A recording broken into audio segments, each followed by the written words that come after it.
창세기 29장 21절부터 30절 함께 교독하십니다.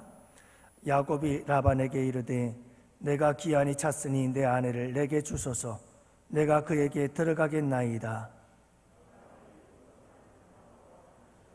저녁에 그의 딸 리아를 야곱에게로 데려가매 야곱이 그에게로 들어가니라.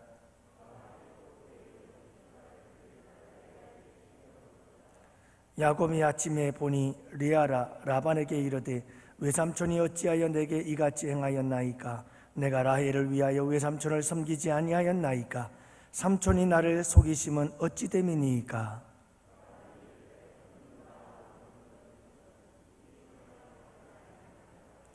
이를 위하여 7일을 채우라. 우리가 그 돈 내게 주리니 내가 또 나를 7년 동안 섬길지니라.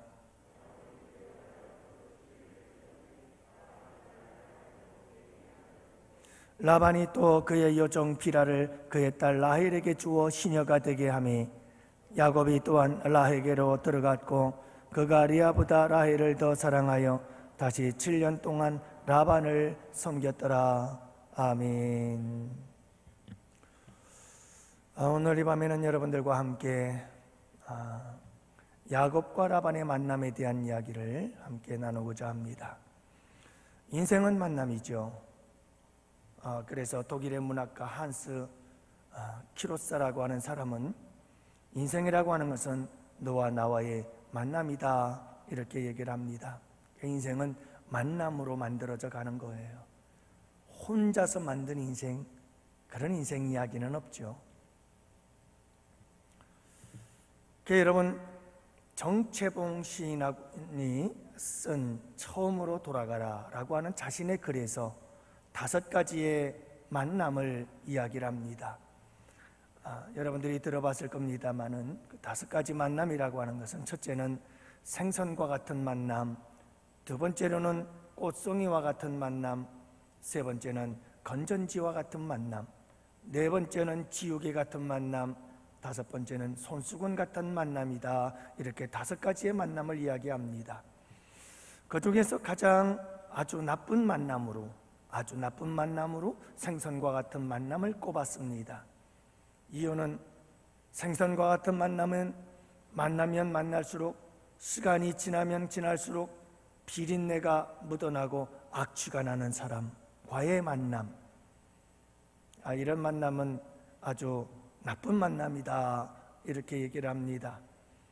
조심해야 될 만남은 꽃송이와 같은 만남이다 라고 이야기를 합니다.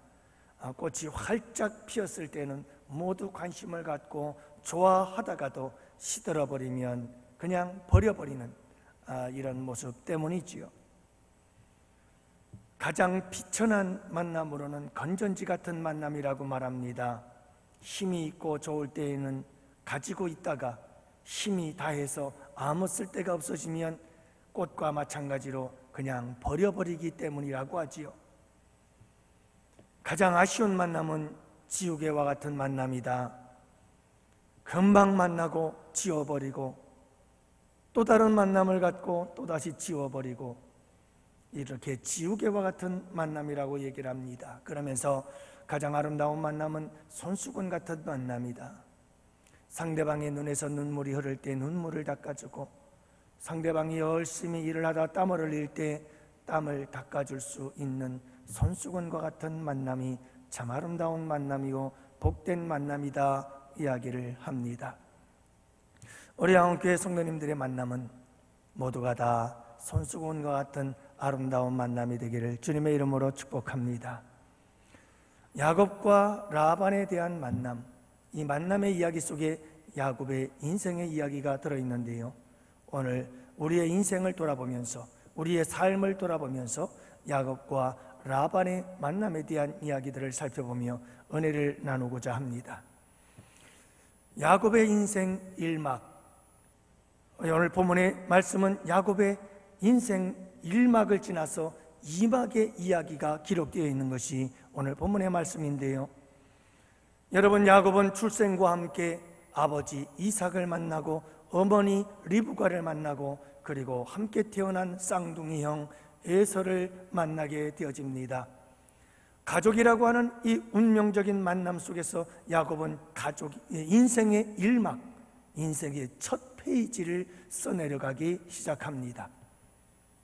야곱의 인생 제1막에서 그의 인생의 첫 페이지에서는 가정에서 일어나는 치열한 축복 경쟁 속에서, 그리고 편애 속에서 경쟁 구도가 만들어지고, 부모의 그 편애 속에서 만들어진 경쟁 구도 속에서 끊임없는 축복 경쟁을 통해서 서로 속고 속이는 치열한 전쟁이 일어나게 되어집니다.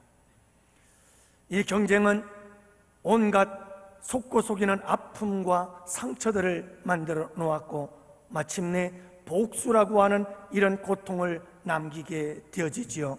그리고 야곱은 그 복수심에 이글거리는 형 에서를 피해 머나먼 타향으로 떠나가게 되어집니다. 이것이 야곱의 인생 제1막입니다. 이제 부하 엘사바를 떠나서 가족을 떠나서 하란에 도착한 야곱, 그는 외삼촌 라반의 가족들과 함께 제2의 인생을 살기 시작했습니다. 인생 2막을 맞이하게 되어진 것이죠. 여기서 야곱은 세 사람을 만나게 되어집니다.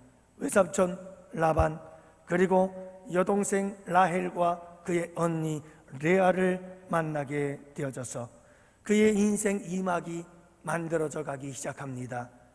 두 번째 페이지가 쓰여지기 시작하는 거죠. 여러분, 라헬이라고 하는 이 여인은 야곱이 사랑한 여인이었습니다. 사랑하는 사람 라헬이었기 때문에 야곱은 20년의 타향살이, 그 외롭고 쓸쓸한 어려움 많은 타향살이 속에서 이겨낼 수 있는 힘을 사랑하는 라헬을 통해서 얻을 수가 있었습니다. 라헬은 야곱에게 큰 위로요 힘이었습니다. 레아라고 하는 여인은 어떤 여인이었나요? 야곱에게 전혀 예상치도 못했던 인물이었습니다. 그는 전혀 예측도 하지 못했던 사건을 통해서 야곱의 인생의 한복판에 뛰어들게 되지요. 외삼촌 라반에 의해서 라헬과 함께 결혼하여 첫날 밤을 지내야 했는데, 외삼촌에 의해서 자고 나니 라헬이 아니라 레아였어요. 그렇게 상상도 못했던 야곱의 인생 가운데 레아는 얼떨결에 한복판에 뚝 떨어지고 말았던 여인이었죠. 여러분, 우리의 인생에는 이렇게 다양한 만남들이 있습니다.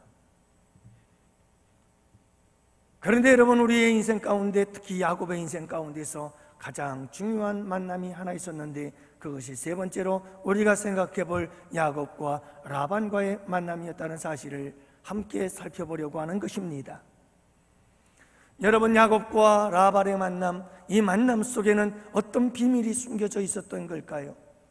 야곱과 라반의 만남, 그 만남을 통해서 하나님은 어떤 계획과 뜻을 가지고 있었던 것일까요? 우리가 함께 살펴보십니다. 먼저 여러분, 뛰는 놈 위에 나는 놈이 있다는 사실을 발견하게 되어집니다. 우리 속담 중에 뛰는 놈 위에 나는 놈이 있다, 이런 말이 있잖아요. 족제비가 들쥐를 쫓습니다. 들쥐는 걸음아 날 살려라 도망을 칩니다. 넌 도가니든 쥐다. 쫓아가던 족제비가요, 날카로운 발걸음 발톱을 쥐고서 이 들쥐를 위협합니다. 그리고는 꽉 잡았어요. 쥐가 찍찍거리면서 살려달라고 애원을 합니다. 하지만 족제비는 말합니다. 어림없이 뾰족한 이빨을 드러내며 씩 웃으면서 하는 말, 이 들판에서 나만큼 날쌘 동물은 없어 라고 말을 끝내기가 무섭게 뭔가 느낌이 이상해서 하늘을 쳐다봤습니다. 하늘을 올려다보는 순간 족제비는 기겁을 하고 말았습니다. 왜냐하면 독수리가 두 날개를 펴고 자기를 향하여 무섭게 화살같이 내려오고 있었습니다. 단숨에 이 독수리는 족제비를 그 억센 발톱으로 움켜쥐었습니다. 그리고는 이렇게 말했습니다. 뛰는 놈 위에 나는 놈 있는 걸 너는 몰랐지. 근데요, 야곱이 그렇게 당하는 거예요. 야곱은 뛰는 놈이었습니다. 형 에서를 속였습니다. 심지어 아버지를 속였습니다. 이삭까지 속이고 자기가 에서라고 하면서 아버지를 속였습니다. 간사하기 짝이 없는 야곱, 결국 형 에서를 2번이나 속여서 축복을 가로채고 그가 의기양양했습니다. 모든 것을 다 얻은 것 같았겠지요. 그러나 여러분, 에서의 복수심에 불타는 모습을 바라보고 그는 도망쳐 하란으로 오게 되었습니다. 근데 여러분, 하란에 와서 외삼촌 라반을 만났는데 이게 웬일입니까? 라반은 야곱보다 한 수 위였습니다. 간사하기가 한 수 위였고요, 속이는 것이 한 수 위였고요, 그 거짓됨이 한 수 위였습니다. 얼마나 간사하고 얼마나 사기를 잘 치는지. 야곱은 뛰는 놈이었다면 외삼촌 라반은 나는 놈이었습니다. 여러분, 그렇게 간사했던 야곱이 속수무책으로 당하게 되지요. 외삼촌 라반에게 속수무책입니다. 그냥 당하기 시작합니다. 여러분, 재밌지 않아요? 좀 우습지 않아요? 그렇게 제 인생 일막에서는 그는 모든 것이 이기는 것 같았습니다. 모든 것을 얻는 것 같았습니다. 그 간사함과 속임을 통해서. 그런데 그가 인생 2막을 들어섰을 때, 외삼촌 라반을 만났을 때 그는 여지없이 그 간사함이 깨어지기 시작합니다. 그 간사함이 무너지기 시작하는 겁니다. 결혼에 사기를 당합니다. 여러분, 이 결혼 사기 이야기가 있더군요. 2015년 3월 한 부부가 결혼식을 올리기로 했습니다. 내일이 결혼식인데 오늘 신부가 수감이 되고 말았습니다. 경찰에 붙잡혀서 수감이 됐어요. 신부 댁에서 의논을 하기 시작했습니다. 도대체 어떻게 해야 될 것인가? 내일이 결혼식인데 오늘 신부가 경찰에 붙잡혀 수감이 돼버린 거예요. 그래서 가족들이 의논한 끝에 둘째 언니가 막내 신부를 대신해서 드레스를 입고 신부 노릇을 하기로, 가짜 신부가 되기로 그렇게 결정을 하고 결혼식장에 들어가게 되어집니다. 시집을 간 둘째 언니는 가짜 신부가 되어져서 재수 씨의 손을 잡고 결혼식장에 들어갑니다. 이 신랑은 처형의 손을 잡고 걸어 들어가는 거예요. 사정인즉슨 이 신부가 결혼을 앞두고 결혼 비용을 마련하려고 동분서주하다가 결국은 보이스피싱 조직책에 빠져들었어요. 그리고는 1억 8천만 원이라고 하는 돈을 민 사장이라고 하는 보이스피싱 조직체의 총책임자 필리핀에다가 1억 8천이라고 하는 돈을 송금해주는 역할을 감당했다가 붙잡혀서 45명의 그 조직책들을 전부 다 붙잡히는 바람에 이 신부도 같이 붙잡혀 들어가 버리고 말았어요. 결혼식이 끝난 후에 신랑이 법원에 탄원서를 냈습니다. 우리 신부를 좀 살려주십시오. 그러나 그는 1심, 2심, 3년형을 받았고 결국은 이 결혼은 안타깝게도 파혼으로 결론나고 말았습니다. 여러분, 이런 결혼 사기가 야곱에게도 일어난 거예요. 분명히 여러분 처음에 작정을 하고 약속을 했습니다. 계약을 했습니다. 뭐라고 계약을 했느냐? 여러분, 오늘 말씀 18절 읽진 않았습니다마는 18절 말씀에 보면 야곱이 라헬을 더 사랑함으로 대답하되 내가 외삼촌의 작은 딸 라헬을 위하여 외삼촌에게 7년을 섬기겠습니다. 그래, 알았다. 7년 후에는 내가 내 작은 딸 라헬을 내게 주겠다. 이렇게 약속을 해놓고서는 7년이 지나고 결혼하는 첫날 라헬이 아니라 외삼촌 라반은 언니 레아를 방에 집어넣은 거예요. 여러분, 이런 사기 결혼이 어디 있어요? 기가 막히게 당하는 거지요. 아침에 일어난 야곱이 따집니다. 외삼촌이요, 도대체 이게 어떻게 된 일입니까? 나에게 딸 라헬을 준다고 말씀하시고 왜 레아를 주시는 겁니까? 그랬더니 외삼촌 하는 말, 우리 이 지역에서는 큰 언니를 놔두고 동생부터 시집 보내는 법이 없어.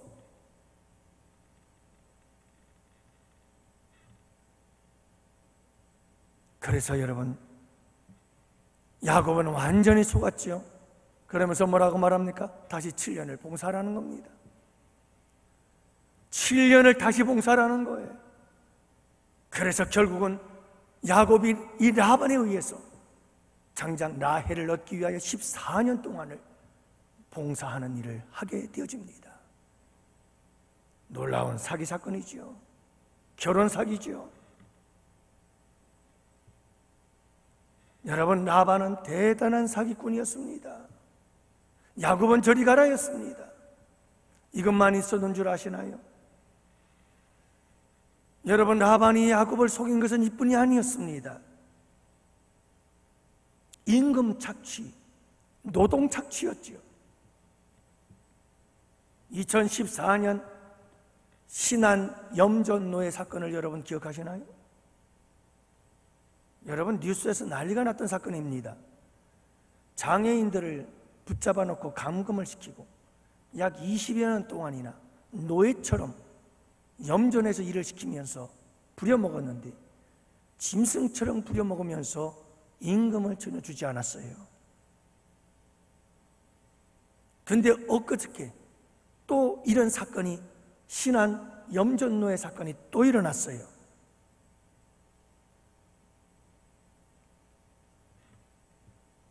여러분, 이런 사건들이 일어났던 것처럼 라반이 야곱을 속이고 착취하고 임금을 뜯어내는 거예요. 그래서 야곱이요, 라헬을 얻기 위하여 7년 14년을 봉사했잖아요.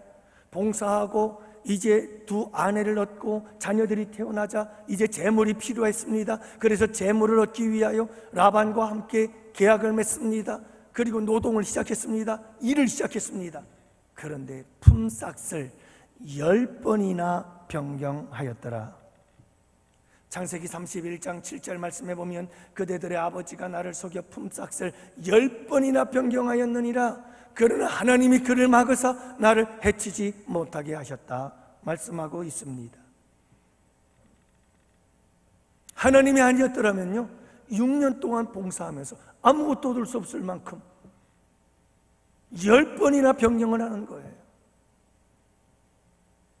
그렇게 임금을 착취하고 그렇게 노동력을 착취하면서 외삼촌은 이렇게 야곱을 속이고 또 속였던 거예요. 야곱의 인생이 막은 끊임없이 속는 시간들이었습니다. 끊임없이 당하는 시간들이었습니다. 그의 인생 일막은 끊임없이 속이고 또 속이며 얻고 쟁취하는 시간들이었는데, 그의 인생 이막은 끊임없이 속고 속으며 끊임없이 빼앗기는 이와 같은 삶을 살았던 것을 보게 되어집니다. 여러분, 우리가 인생을 살다 보면 잊을 수 없는 만남이 있습니다. 라반을 만났습니다. 야곱에게 라반과의 만남은 참 잊을 수 없는 만남이었겠지요. 어떻게 잊을 수가 있었겠어요? 라반과의 이 만남을. 많은 사람들은 이야기를 합니다. 라반과 같은 만남은 참 불행한 만남이다. 만나지 말았어야 할 만남이다. 이런 만남은 우리의 인생에서 있어서는 안 될 만남이다 라고 사람들은 얘기를 하지요. 그렇죠. 나를 속이고 나를 거짓된 말로 속여서 나의 등을 쳐먹고 괴롭게 하고 나를 고통스럽게 만드는 사람들, 내 인생을 파멸시키고 내 인생을 슬프게 만들고 내 인생을 여러분 고통스럽게 만드는 이런 사람들 만나면 안 되겠죠. 사람들은 좋은 사람을 만나기를 원합니다. 귀인들을 만나기를 원하지요. 나에게 도움이 되는 사람들, 나에게 힘이 되는 사람들, 나를 위로해주고 격려해줄 수 있는 사람들, 그런 사람들을 만나기를 원합니다. 여러분들에게 이런 만남이 있게 되기를 축복합니다. 복된 만남이죠. 하지만 사랑하는 성도 여러분, 우리가 기억해야 될 것이 하나 있습니다. 우리가 살 때, 우리의 인생을 살아갈 때 좋은 만남을 바라고 좋은 만남만 있기를 원하고 좋은 만남만 우리의 인생 속에 풍성하게 만나지기를 원하고 바라고 기도하나, 그럼에도 불구하고 여전히 우리의 인생 속에는 라반과 같은 사람을 만나게 되더라 하는 겁니다.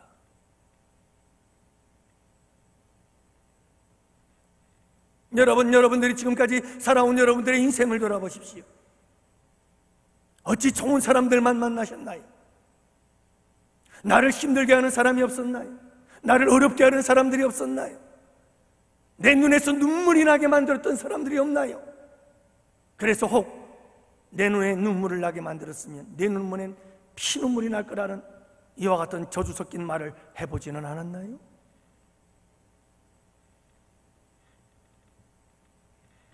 지금은 고인이 된 한명수 목사님, 그분이 개척한 창운대 교회 40년을 섬겼습니다. 그리고 그는 40년의 목회를 마무리하면서 그분은 한 권의 책을 썼습니다.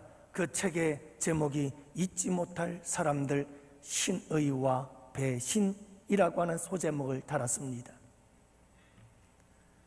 40년의 목회 가운데 당신의 마음을 그렇게 아프게 했던 사람들, 그런가 하면 한편으로는 정말 죽어서도 잊을 수 없는 너무너무 고맙고 감사한 사람들에 대한 이야기를 기록해 놓은 책입니다. 여러분, 우리의 인생 가운데는 이렇게 잊을 수 없는 만남들이 있습니다. 너무 나를 힘들게 해서 잊을 수 없는 만남, 너무 고마워서 너무나 감사해서 잊을 수 없는 만남.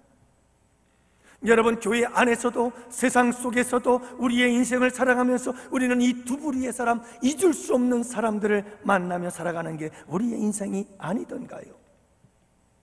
야곱에게도 잊을 수 없는 만남이 있었습니다. 라헬과 같은 너무 고맙고 너무 감사한, 잊을 수 없는 사랑하는 사람과의 만남이 있었고, 또한 라반과 같이 너무너무 힘들고 어렵게 만들었던 잊을 수 없는 만남이 있었던 것입니다. 그러나 여러분, 잊지 마시기 바랍니다. 우리가 때로는 잊을 수 없는 좋은 만남, 때로는 도저히 잊을 수 없는 괴롭고 고통스러운 만남, 그 만남 가운데 살아가는 우리의 인생 속에 하나님은 함께 하십니다. 야곱과 함께 하셨거든요. 하나님은 베델에서 야곱에게 약속하셨습니다. 네가 이곳에 다시 돌아올 때까지 내가 너를 떠나지 않을 것이며 나는 너와 함께 할 것이다. 내가 너를 도와주고 내가 너를 지켜줄 것이다. 우리 주님께서 약속하셨습니다. 그 약속대로 하나님은 지금 야곱과 함께 계십니다. 야곱과 함께 계시는데도 여전히 야곱은 라반과 같은 사람과의 만남을 만나고 있었던 것이죠.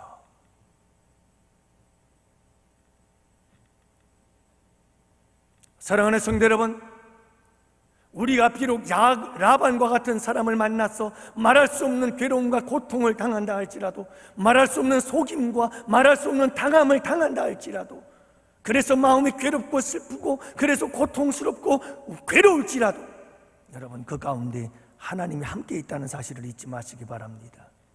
하나님이 나를 버렸기 때문이 아닙니다. 하나님이 나를 떠났기 때문이 아닙니다. 하나님이 나를 저주하셨기 때문이 아닙니다. 하나님이 왜 우리를 저주하시겠어요?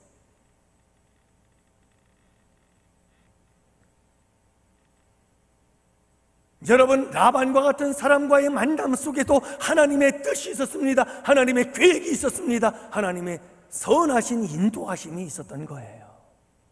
하나님은 라헬과 같이 우리에게 정말 힘이 되고 위로가 되고 격려가 되고 용기를 주는 따뜻한 손수건과 같은 사람을 우리에게 만나게도 해주시지만, 여러분, 그 가운데 하나님의 뜻이 있고 하나님의 섭리가 있고 하나님의 인도하심이 있기도 하지만, 그러나 여러분, 라반을 만나는 그 만남 속에서도 하나님의 함께하심과 하나님의 선하심과 하나님의 인도하심과 하나님의 은혜의 역사가, 계획하심이 있다는 사실을 잊지 마시기 바랍니다. 있는 거예요. 그래서 하나님은요, 인생 일막을 통해서 놀라운 일들을 행하십니다. 자, 여러분, 그 속고 속임 속에서 야곱은 라헬과 레아, 레아와 라헬, 그리고 그 여종들, 시녀들을 통해서 끊임없이 자녀들을 낳고 자녀들을 낳고 낳는 자녀 낳기, 아들 낳기 경쟁에 치열하게 뛰어들어서 마침내 12명의 아들을 낳게 되죠. 그들은 이스라엘의 12지파가 되어지는 하나님의 준비 과정이었습니다. 한 민족이 태어나게 하기 위한 하나님의 계획하심이 이 사건 속에 들어있었습니다. 이 야곱의 만남 속에 있었던 것입니다. 그래서 마침내 구속의 사역을 완성하기 위한 하나님의 놀라우신 섭리와 계획이 야곱의 만남 속에 있었던 것이죠. 두 번째로 하나님께서는 야곱에게 물질의 복도 허락해 주십니다. 사기꾼 라반을 통해서 노동력을 착취를 당하고 임금이 착취를 당한다 할지라도 하나님께서 막으시고 하나님께서 복을 주시니 야곱에게 놀라운 물질의 축복을 이루어서 이 외삼촌 라반의 집을 떠날 때는 한때 두 때를 이루게 된 줄을 믿습니다. 하나님은 모든 우리의 좋은 만남과 불행한 만남, 모든 만남들을 통해서 일하시는 분이십니다. 그런데 가장 중요한 하나님의 계획이 있었습니다. 세 번째 계획입니다. 여러분, 하나님께서 이 라반과 야곱과 라반의 만남 속에 하나님께서 꼭 한 가지 이루어야 할 계획이 있었던 것입니다. 그래서 하나님은 라반에게로 야곱을 이끌었고 야곱이 라반과의 만남을 주선하신 분이 하나님이신 것이었죠. 계획이 있었어요. 그 계획이 무엇이었을까요? 사랑하는 성도 여러분, 나를 힘들게 하고 나를 괴롭게 하고 나를 고통스럽게 하는 사람을 만나는 것을 저주라고 생각하지 마세요.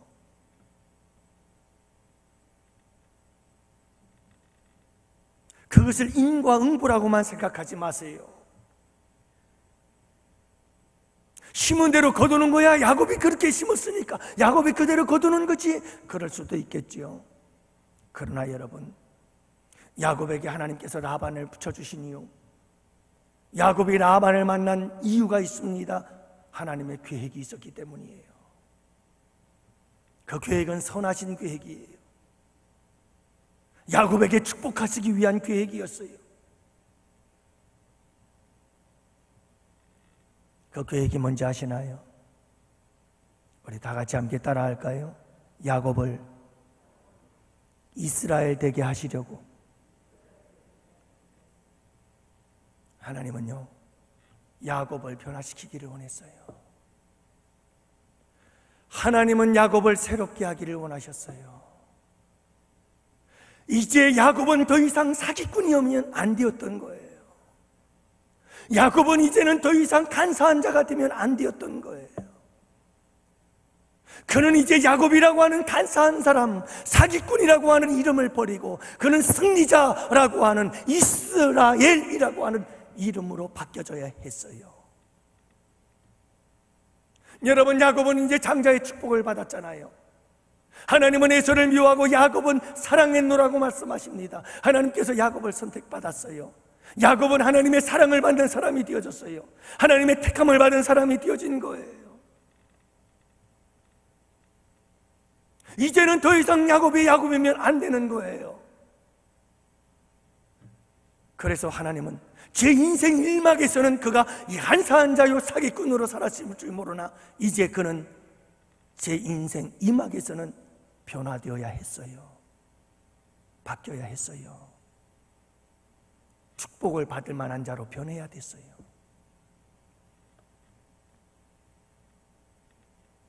그래서 하나님께서 야곱을 라반에게로 보냈고 자기보다 더 간사하고 자기보다 더 속임이 고수였던 라반에게 보내가지고 하나님께서는 이 라반을 통해서 야곱을 깨뜨리고 부서뜨리고 그리고 야곱의 자아가 부서지고 깨어지며 새 사람으로 변화시킬 수 있었던 것이죠. 사랑하는 성도 여러분, 하나님은요 야곱에게 축복을 약속하시고 그 축복을 이루어 가시면서 동시에 하나님은 야곱이 하나님의 축복을 받을 만한 그릇이 되도록 함께 만들어 가신다는 사실을 잊지 마시기 바랍니다. 하나님이 야곱에게 주고자 하는 축복은 말로 가득 채워주기를 원해요. 그런데 야곱인 그릇이 되받게 되질 않아요. 여러분, 하나님은 야곱에게 말로 축복을 주시기 위해서 야곱을 말과 같은 그릇이 되도록 만들어 가십니다. 큰 독 항아리에 하나님께서 축복을 주시기를 원한다면 하나님은 그 사람을 그에게 축복을 약속하시고 그에게 축복을 만들어 가시면서 그 사람을 큰 독 항아리처럼 큰 사람으로 만들어 가시고 그렇게 귀한 도구로, 그렇게 귀한 깨끗한 그릇으로 만들어 가시는 줄을 믿으시기 바랍니다. 하나님은 야곱을 그렇게 만들어 가고 계시는 거예요. 사랑하는 성도 여러분, 하나님께서 사람을 새롭게 할 때에는 이런 방법도 있다는 사실을 잊지 마세요. 하나님은 야곱을 사기꾼에게 보내요. 사기꾼을 사기꾼에게 맡기는 거예요. 사기꾼을 고수 사기꾼에게 맡기는 거예요. 그래서 끊임없이 사기를 치고 남을 속이고 남에게 여러분 빼앗고 착취하던 야곱이 도대로 당하게 만듭니다. 그러면서 사기꾼의 기질이 깨어지고 속이는 기질이 깨어지게 만들고 남의 것을 빼앗는 기질이 깨지게 만들고 그래서 깨끗하게 만들고 그래서 성결하게 만들고 그래서 큰 그릇이 되게 만들고 하나님의 복을 받을 만한 큰 그릇으로 하나님께서 거룩한 재창조의 역사를 이루어 가시는 줄을 믿으시기 바랍니다. 교만을 깨뜨려서 겸손하게 하시고 가지려고만 하는 욕심을 이제는 빼앗기게 만들어 그러므로 그 가지려고 하는 욕심을 하나님께서 다 부숴버리는 것이죠. 늘 이기려고만 했던 이 야곱을 철저하게 지게 만들어서 그 이기려고 하는 그 잘못된 욕망과 탐욕을 다 무너뜨려 버리는 거예요. 사랑하는 성도 여러분, 여러분들 주변에 지금 누군가 여러분들을 힘들게 하는 사람 있나요? 여러분 혹시 라반과 같은 사람 없으세요? 끊임없이 여러분들을 힘들게 하는 사람들 없어요? 아마 우리의 인생을 살다 보면 우리의 인생 속에서 하루도 그런 사람 떠나는 날이 없을 거예요. 여러분 직장에 가면 직장에서 나를 힘들게 하는 사람이 있고 가정에 가면 가정에서도 나를 힘들게 하는 사람이 있고 심지어 교회까지 나와도 교회에서조차도 나를 힘들게 하는 사람이 있어요.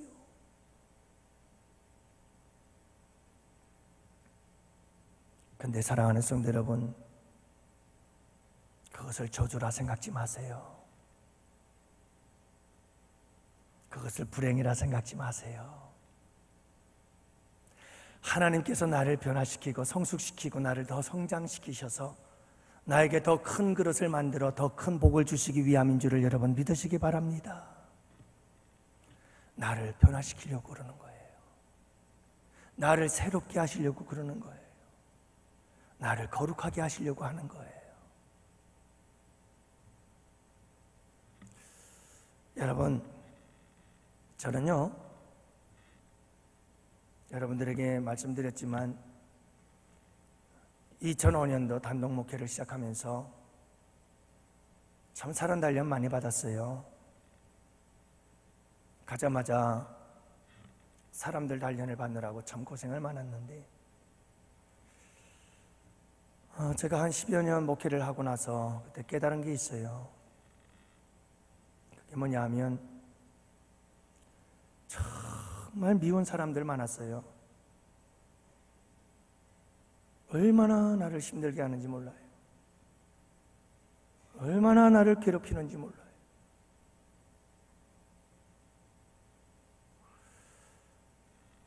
근데 여러분, 그 사람들이 참 밉더라고요. 근데 한 10여 년 목회를 하면서 깨달아지는 게 그거예요. 사랑하는 성도 여러분, 그 당시는 몰랐거든요. 그 당시는 몰랐어요. 너무너무 힘들었어요. 고통스러웠어요. 근데 한 10여 년 지나고 나니까 깨달아져요. 아, 다 이렇게 힘들고 어렵게 만드는 사람들 하나님께서 다 뜻이 있구나. 하나님이 다 계획이 있으시구나.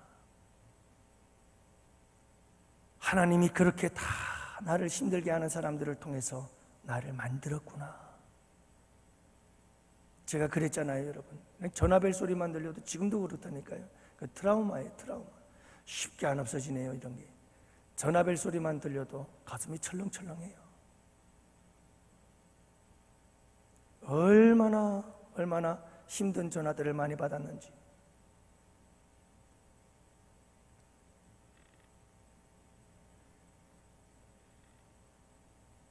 근데 여러분, 지나고 나니까요, 다 하나님께서 날 위해서 하신 일이에요. 다 날 위해서 하신 일이에요. 못된 나를 만들려고, 못된 나를 목회자답게 좀 만들고, 못된 나를 좀 더 그나마 뭐 별로 바뀌고 변화된 것도 없지만 그래도 그나마 그 나를 힘들게 했던 사람들 속에서, 그 괴로움과 고통 속에서 참고 견디고 기도하고 하나님 붙잡고 이겨내면서, 때로는 신음하고 때로는 울면서, 그러면서도 이기고 견디고 그 숱한 세월을 참아내니까, 아, 하나님이 나를 성숙하게 만들려고, 하나님이 모난 나를 둥글둥글하게 만들려고, 하나님이 더러운 나를 깨끗한 그릇으로 만들려고, 그래서 하나님께서 이렇게 하셨구나. 그게 깨달아지더라고요. 여러분, 다윗을 보세요. 다윗이 사울 왕을 만났어요. 사울 왕을 만나면서 다윗 왕은 비참한 인생이 시작이 되는 거예요. 사울 왕을 만나면서 다윗은 광야를 헤매는 13년의 방랑 생활이 시작되는 거예요. 그 13년의 세월이 얼마나 힘들었어요. 그 13년의 광야의 생활이 얼마나 괴로웠어요. 얼마나 고통스러웠느냐고요. 하지만 여러분, 그 13년의 세월이 저주였어요. 하나님이 다윗을 버린 거예요? 하나님이 광야로 이끄신 거예요.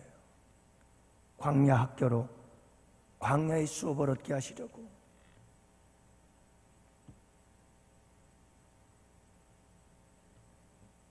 여러분, 요셉을 보세요. 하나님께서 요셉에게 꿈을 주셨어요. 꿈을 주시고 그 꿈을 이루게 하시기 위해서 하나님께서 그 꿈을 이루어가는 과정을 보세요. 어떻게 그 꿈을 이루어 가시는데요? 만남을 통해서 요셉의 꿈을 이루어 가시는 하나님. 어떤 만남인데요? 형제들이에요. 미워하고 시기하고 질투하고 요셉을 죽이려고 하는 형제들. 그 형제들과의 만남 속에서 그는 미디안 상인들에 팔려서 그는 겨우겨우 목숨을 부지하고 애굽의 노예로 팔려가게 되잖아요. 누구를 만나나요? 보디발 장군과 그의 아내를 만나잖아요. 보디발 장군의 거짓말로 말미암아 그는 마침내 감옥에 들어가게 되잖아요. 감옥에서 누구들을 만나는데요? 그 당시 최악으로 거칠고 악한 자들을 만나서 그곳에서 사악한 자들을 다루는 법을 배우기 시작하지요. 여러분, 요셉의 만남을 보면 하나님께서 요셉에게 꿈을 주시고 그 꿈을 이루어가는 과정 속에서 만남을 통해서 그 꿈을 이루어 가시는데, 그 만남들을 보면 하나하나가 제대로 된 만남이 없어요. 말할 수 없는 괴로움과 고통의 만남들이에요. 그런데 성경은 놀랍게 이렇게 말씀하셔요. 그 저주스러운 요셉의 만남을 성경은 이렇게 고백해요. 형통하였더라. 형통하였더라. 형통하였더라.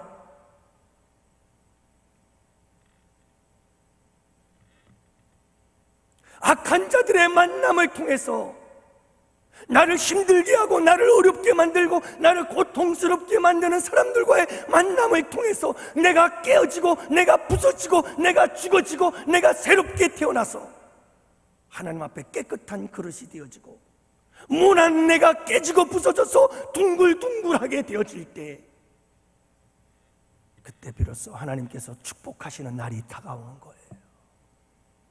그때 비로소 하나님께서는 꿈을 성취하셔서 이집트의 왕자가 되게 하시는, 국무총리가 되게 하시는 역사를 이루게 하시는 거예요.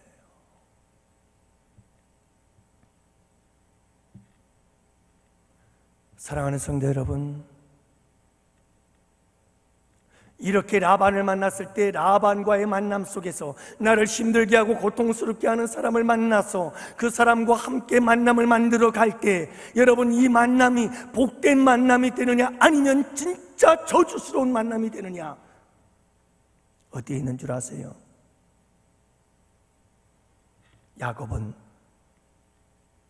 외삼촌 라반을 원망하고 불평하고 저주하지 않습니다.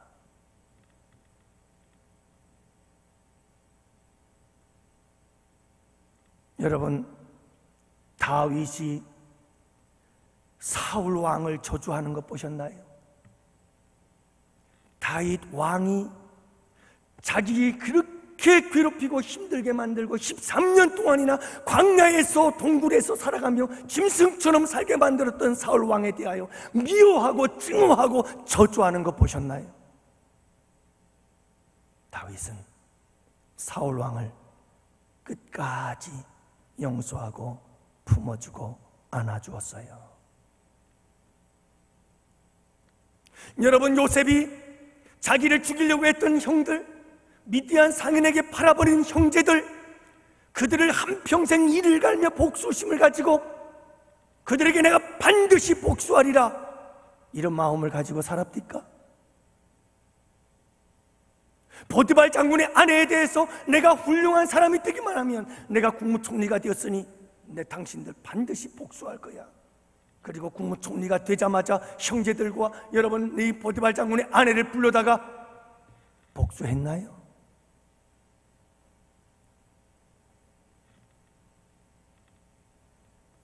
여러분, 기억하세요. 우리 예수님께서 우리를 만나러 이 땅에 오셨어요. 우리는 죄인들이에요. 우리는 하나님과 원수된 자들이었어요. 우리 예수님께서 이 땅에 오셨어요. 우리를 만나러 오신 거예요. 예수님에게 우리를 만나는 만남은, 여러분, 그건 불행이지요. 그러나 우리 예수님은 그걸 불행이라고 여기지 않았어요. 예수님께서 우리를 만나 주셨을 때 하나님은, 우리 예수님은 절대로 그걸 저주라고 생각해 본 적 없어요. 그리고 예수님은 우리를 끝까지 사랑하시고 우리를 위해 당신의 생명을 아낌없이 내어주셨어요. 왠지 아세요? 하나님의 뜻이니까요. 그게 인류 구원의 역사니까요. 그것이 우리 예수님께서 존귀함을 입는 길이니까요. 부활의 영광을 누리고 모든 이름 위에 뛰어난 이름이 될 수 있는 이유이기 때문이었어요. 그게 복된 길임을 알았기 때문이라는 말이에요. 사랑하는 성도 여러분, 나를 힘들게 하는 사람들이 있어요. 나를 어렵게 하는 사람들이 있어요.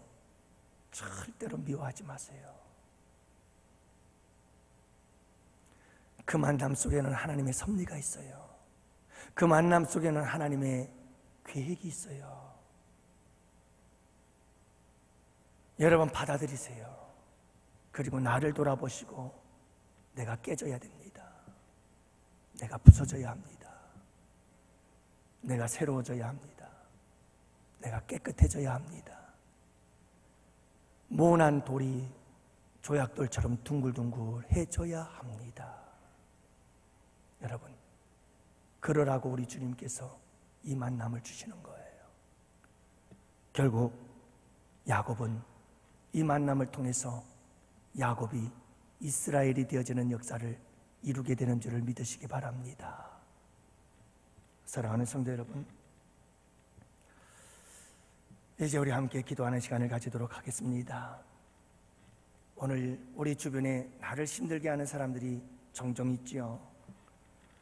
아니, 어쩌면 여러분 우리의 인생 끝나는 날까지 멈추지 않을 수 있어요. 끊임없이 나를 힘들게 하는 사람들이 있어요.